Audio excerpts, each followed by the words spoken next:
Selamat siang sahabat hijau Indonesia. Saya Isnen dan Bung Kenzo. Kali ini kami berdua ada di TPST Surajaya di Pemalang. Hari ini kita baru melakukan peresmian TPST Surajaya Pemalang oleh Bapak Bupati. Dan di sini adalah fasilitas tempat pengelolaan sampah sementara terpadu yang betul-betul terintegrasi.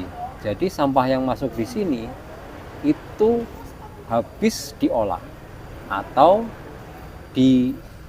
yang terakhir memang ada yang kemudian dibakar.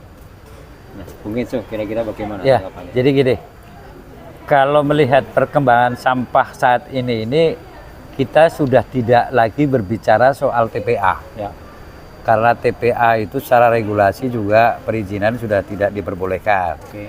Berarti pemerintah daerah harus sudah memulai proses pengolahan sampah. Ya. Ya.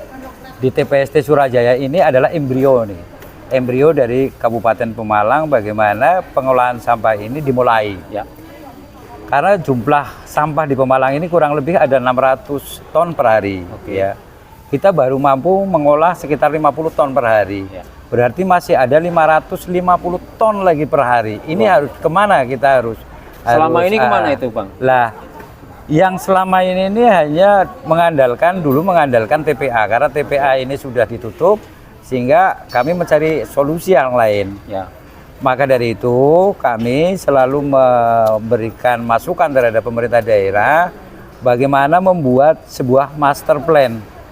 Artinya master plan itu kan sebagai guidance Ya. untuk bisa pengelolaan secara komprehensif dan sustainable. Ya. Ya, ini yang kita harapkan. Dan tadi sudah berbicara dengan Pak Bupati, Pak Bupati merespon baik itu, Ya. gitu kan. Nah, sekarang bagaimana kita bisa mengolah 600 ton per hari itu dalam waktu yang sehari kan? Ya, ya. Sehari berarti kan butuh peralatan ini. Ya. Satu butuh sistem. Ya. Kita harus punya sistem. Yang kedua butuh equipment yang memang benar-benar sesuai dengan market yang kita butuhkan. Oke. Misalnya maggot, kemudian pupuk organik, RDF. RDF sekarang sudah biaya operasional terlalu tinggi.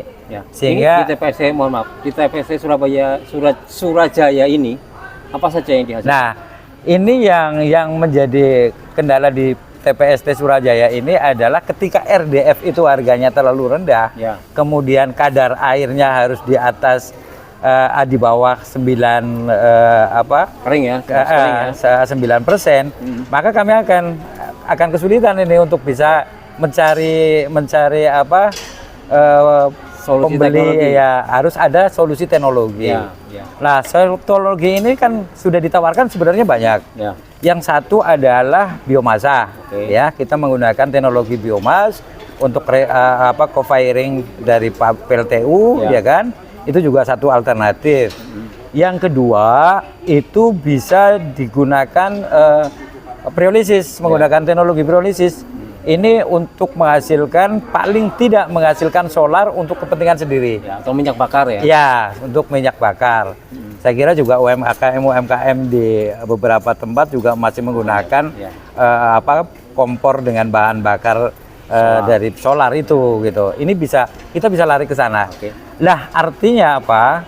Bahwa sampah sekarang mampu menggerakkan ekonomi sirkular. Ya. Ini yang paling penting sebenarnya itu. Ya. Ekonomi sirkular ini bisa bergerak, kemudian masyarakat bisa menikmati dari sampah itu. Sampah bukan lagi menjadi sebuah petaka. Ya.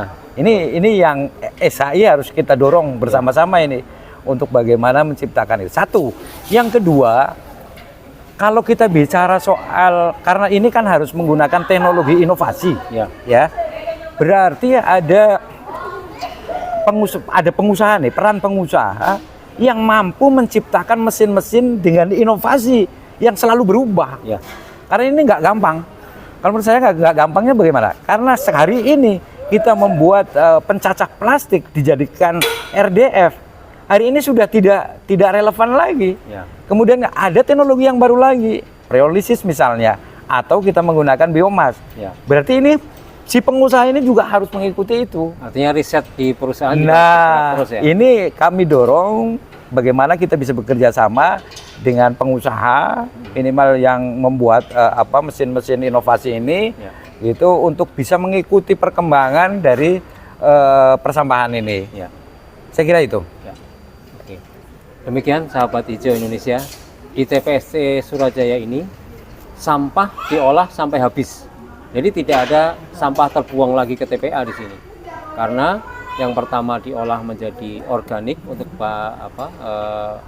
pupuk organik, kemudian untuk maggot, dan yang ketiga plastiknya pun didaur ulang, sebagian didaur ulang, sebagian kemudian dijadikan sebagai biomas.